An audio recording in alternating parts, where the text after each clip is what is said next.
देखो प्रेमियों, सत्संग के वचन जब आप ध्यान से सुनोगे तभी आपको बात समझ में आने लगेगी। एक राजा का दरबार लगा हुआ था और सारे दरबारी लोग बैठे हुए थे। राजा कोई राय मशवरा कर रहा था तो राजा देखता है कि दूर रास्ते से कोई गधे पर बैठ करके जा रहा है। तो राजा की निगाह उस गधे पर पड़ी तो गधा दूर से ही दिखाई पड़ रहा था, तो बहुत कमज़ोर दिखाई पड़ रहा था। उसकी हड्डियां राजा दूर से देख रहा था तो राजा को दया आ गई। राजा ने एक सिपाही को दौड़ाया, कहा कि जाओ वो गधा पर बैठकर एक इंसान जा रहा है, उसको बुला के लेके आओ। तो राजा जो है कि आज्ञा पा करके वह सिपाही दौड़ा दौड़ा गया और जो गधा पर बैठा हुआ था इंसान था उसको कहा, भाई तुम्हें बादशाह बुला रहे हैं, चलो। तो गधा से तो उतर गया और गधा को लेके साथ में वो जो है राज दरबार में चला। वो सोचने लगा आज क्या हो गया, जो बादशाह हमको बुला रहा है, कोई ऐसी वैसी बात तो नहीं है। यह सोच करके अंदर भय से व्याकुल होकर के वह अपना जा रहा था। जब राज दरबार में पहुंचा, राजा को शीश झुकाया तो राजा ने कहा, है इंसान, देखने में तो इतना हट्ठा कट्ठा लगता है, लेकिन तुम इस गधे की सवारी करता है, लेकिन गधे को क्यों नहीं खिलाता पिलाता? देख इसकी हड्डियां सब लौक रही हैं। तो उस इंसान ने कहा कि राजन, हम गधे को तो बहुत खिलाते हैं, लेकिन इसके अंदर एक कमी है कि जितना भी खिलाते पिलाते हैं इसके शरीर में लगता नहीं। मालूम नहीं क्या हो जाता, खिलाते पिलाते तो इसको बहुत हैं, लेकिन इसके शरीर में लगता नहीं। कैसे होता है? बहुत सारे इंसान होते हैं जो अच्छे अच्छे भोजन करते हैं, उनको बहुत कुछ खिलाया पिलाया जाता है, लेकिन वो शरीर दुबले पतले ही रहते हैं। बहुत सारे लोग हैं, उसमें ऐसा नहीं है। हम भी अपने हिसाब से कुछ खाते पीते ज़रूर हैं, लेकिन हमको भी जो आप सामने देख रहे हो हम भी वैसे ही हैं। तो कहने का मतलब है कि बहुत सारे लोगों को अच्छा खिलाओ पिलाओ तो भी वैसे ही रहते हैं, और बहुत सारे लोगों को थोड़ा बहुत ऐसे खिलाओ तो अभी वो फूल के गधा बन जाते हैं। अब उनको जब ज़्यादा जो है शरीर में जो कुछ भी खाएंगे सब हजम होता जाता है और उनका शरीर फूलता जाता है। अब उनका शरीर ही आगे चल कर भारी बन जाता है। अभी तो अच्छा लगता है कि शरीर हमारा हष्ट पुष्ट हो रहा है, शरीर में बहुत वज़न बढ़ रहा है, लेकिन वही शरीर जब ज़्यादा वज़न का हो जाता है तो ये अपना ये पैर, ये हाथ, ये शरीर खुद अपने आप को जो है संभाल नहीं पाती है।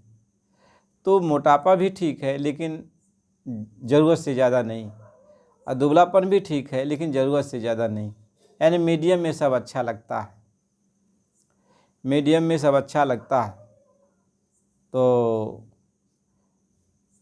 उस नौजवान ने कहा कि राजन, हमारे गधे में एक खूबी है। कहने, कौन सा खूबी तुम्हारे गधे में? कहे, गधे में खूबी ये है कि जो भी गधा पर बैठ जाता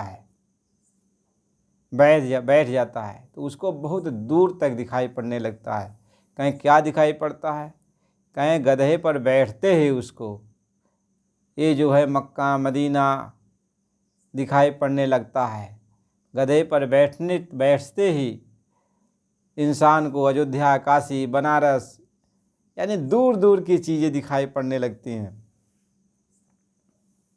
हमारे गधे में ऐसी खूबी है कि यहाँ से बैठे आप बहुत सारे लोग, बहुत सा कुछ देख सकते हो। जहाँ तक आप सोच नहीं पाओगे वहाँ तक आपकी दृष्टि चली जाएगी। बहुत कुछ इस गधे पर बैठने पर दिखाई पड़ता है। तो राजा ने कहा, तो ये तो बहुत अच्छी बात है। वजीर से कहा कि वजीर, तुम गधे पर बैठो, देखो ये जो कह रहा है सही कह रहा है कि गलत कह रहा है। तो जब बैठने की बात आई तो उसने कहा, नौजवान राजन, एक चीज़ ज़रूर है कि एक शर्त है जो इस गधे पर बैठेगा। कहे कौन सी शर्त है? कहे वही इस गधे पर सब कुछ देख सकता है, अंदर का भी देख सकेगा, बाहर का भी देख सकता है, कि जो किसी के साथ छल कपट झूठ फरेबी धोखाधड़ी न करता हो, एकदम ईमानदार बन के रहता हो, जिसके अंदर काम क्रोध लोभ मोह अहंकार विकार न जगते हो, जो इनको बस में कर रखा हो, संयमी जीवन बिताता हो, सज्जनता जिसके अंदर हो, वो यदि वह इस गधे पर बैठ जाए तो उसको जन्नत दिखाई पड़ेगा, स्वर्ग आदि वैकुंठ लोक तक दिखाई पड़ जाएगा, उसको भगवान का दर्शन हो जाएगा। लेकिन जिसके पास ये गुण नहीं होगा, वह इस गधे पर बैठेगा तो कुछ नहीं दिखाई पड़ेगा, ये सब कुछ नहीं दिखाई पड़ेगा। तो राजा ने कहा ठीक है। तो राजा वजीर से कहा, वजीर तुम बैठो। तो वजीर जब गधे पर बैठा तो वजीर को तो कुछ नहीं दिखाई पड़ रहा था। अरे जो सामने था सामने था, और तो कुछ है दिखाई नहीं पड़ा। न मक्का दिखाई पड़ा, न मदीना दिखाई पड़ा, न अयोध्या दिखाई पड़ा, न काशी दिखाई पड़ा, न बनारस दिखाई पड़ा, कुछ तो दिखाई नहीं पड़ा। न बाहर का दिखाई पड़ा, न अंदर का दिखाई पड़ा। तो राजा ने वजीर से पूछा कि वजीर बताओ तुम्हें क्या दिखाई पड़ रहा है? तो वजीर सोचने लगा, यदि राजा से कह दूं कि मुझे कुछ नहीं दिखाई पड़ रहा है, ये सब बकवास है, झूठ है, तो राजा यही कहेगा कि वजूद हर तरह से यह जो है निर्लज्ज है, कामी है, क्रोधी है, चोर है, यानी इसके अंदर सारे अवगुण भरे पड़े हुए हैं। राजा हमको ये कह देगा कहीं नौकरी से भी तो न निकाल दे। तो यह सोच करके वजीर ने कहा कि राजन क्या बताऊं, ऐसा तो दृश्य हमने अपने जीवन में कभी नहीं देखा। कहीं क्या नहीं देखा? कहें मैं जन्नत में सीधा देख रहा हूँ, जन्नत में क्या हो रहा है, मैं मक्का मदीना के सारे दृश्यों को देख रहा हूँ, अयोध्या काशी बनारस को भी देख रहा हूँ, इधर अल्लाह को भी मैं देख रहा हूँ। राजन मैं इतना प्रसन्न हूँ कि मैं आपसे क्या कहूँ। इस तरीके से वो बनावटी बात राजा से कहा। राजा बहुत प्रसन्न हुआ, कहा अच्छा ठीक है, अब तुम उतर जाओ, अब मैं बैठूँगा, मैं भी देखूँ, मैं भी देखूँ। तो राजा जब बैठ गया गधे पर तो राजा को भी कुछ नहीं दिखाई पड़ रहा है, राजा को कुछ नहीं दिखाई पड़ रहा है। लेकिन राजा ये भी सोच रहा। दरबारियों ने राजा से पूछा कि बादशाह राजन आपको क्या दिखाई पड़ रहा है? तो बादशाह ने यही सोचा कि वजीर तो देखा, उसके अंदर कोई अवगुण नहीं था, लेकिन मैं नहीं देख रहा हूँ, इससे लगता है मेरे अंदर सारे अवगुण भरे पड़े हुए हैं। यदि यह बात मैं कह दूं कि मुझे कुछ नहीं दिखाई पड़ता, ये दरबारी लोग, ये प्रजा लोग हमें यही कहेंगे कि राजा तो बड़ा कपटी है, लालची है, कामी है, क्रोधी है, नीच है, तब इसको कुछ नहीं दिखाई पड़ा। प्रजा में गलत संदेश जाएगा। तो राजा यह सोच करके वह कहा, हाँ वजीर ने जो कहा वो बात सत्य है, वो बात सत्य है। मैं भगवान का दर्शन कर रहा हूँ, हम प्रभु के लोक को देख रहे हैं। अब वो जो है इतना बयान कर रहा है, बनावटी राजा इतना प्रसन्नचित्त है जिसका कोई हिसाब किताब नहीं।